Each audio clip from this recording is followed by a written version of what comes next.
Happy Sabbath, everyone! Today, I'll be sharing the story about Elisha and the bears. You can find this story in 2 Kings chapter 2 verse 23 to 24. Let me bring you back to the time when God involved himself in a very direct way with the people and the leadership of ancient Israel.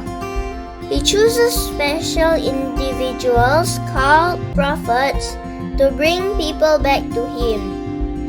Elisha was one of the prophets. He was a disciple of prophet Elijah.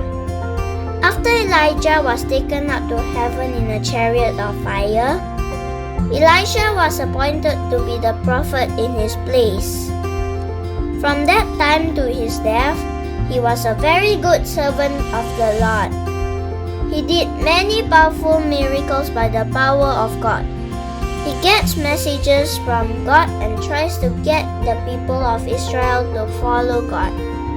But there's one story of Elisha that seems a little off.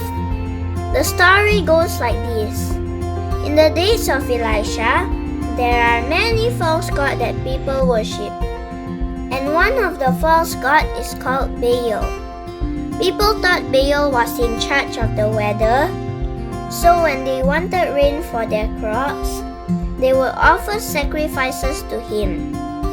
People completely forgot that it was the one true God who made the heaven and the earth, who made the plants and crops in it that gives us food. Some people even dedicated their own children to these false idols. God loves children, but these children grew up not loving God or obeying Him. They jeered and made fun of people who worship God. Now one day, the prophet Elisha was on his way to the town of Bethel. And as he goes up, he came across a mob of rowdy boys who are looking to cause some trouble. Oh, come on. They were just kids. Sure, they are just kids, but if there are many of them, they can be pretty dangerous. And by the way, this group of boys were far from being small children. They were much bigger, more like young adults. These boys worshipped false idols and wanted nothing to do with God. When they saw Elisha, they began to mock Elisha and called him names. Instead of respecting him and bowing to him like good children, they made fun of him and said silly things. "Go up, bald head," they cried. "Go up, bald head." They called him bald head because Elisha was bald with age. He had no hairs on his head. They had no business to mock Elisha and treat him so badly. He had done no harm to them and had never been unkind to them. He was a good man. They should rather have said, "Stay with us and teach us the way to heaven." How sad it is to see how corrupt boys and girls can become and what naughty things they will say. When they disrespect the man of God, they are also disrespecting God himself. And when these children disrespected Elisha as he is performing his duty as a prophet of the Lord, they are disrespecting not just Elisha, but they are also disrespecting the God whom Elisha serves. So the sin of these young men was very serious in the Lord's sight, for they treated the man of God with contempt. So when they followed after the prophet Elisha, he turned back and looked on them with sorrow and displeasure. They had probably often done the same thing before. It had become a habit with them which could not be cured. The time had come when they must be punished.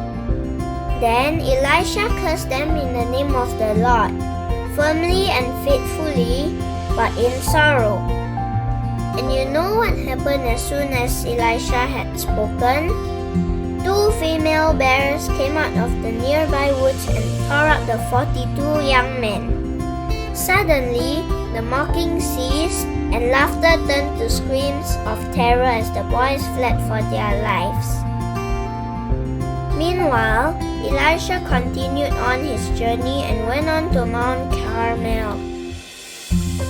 What an awful shock that must have been!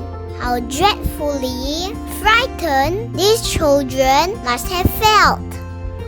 But it was too late. One thing for sure, they all learned a lesson that day which they never forgot. Never again would they treat a man of God with disrespect. This story might sound harsh, but think about it. Do you know anyone who attacks other people's ideas? They think it's clever to make fun of those who read their Bibles and say their prayers and keep the Sabbath properly and listen to what is said at church. They laugh at other boys and girls who listen to what their mother says. I bet you do, and I bet it's not someone you really like being around. God sees these wicked children, and when He sees them, He is greatly displeased. If you want to be kept from the evil that is in the world, remember daily that God sees you. He notices how you behave at home and how you behave at school. He notices whether you mind what your parents tell you and how you behave when your parents are out of sight. He notices whether you are greedy, selfish, or tell lies, or take what is not your own. In short, there is nothing about children that God does not notice. God is always looking at what you do and hearing what you say. I pray that God will lead you to the right path and guide you in every steps that you take. As you love, respect, and obey Him, He will protect you and give you wisdom and strength. Amen.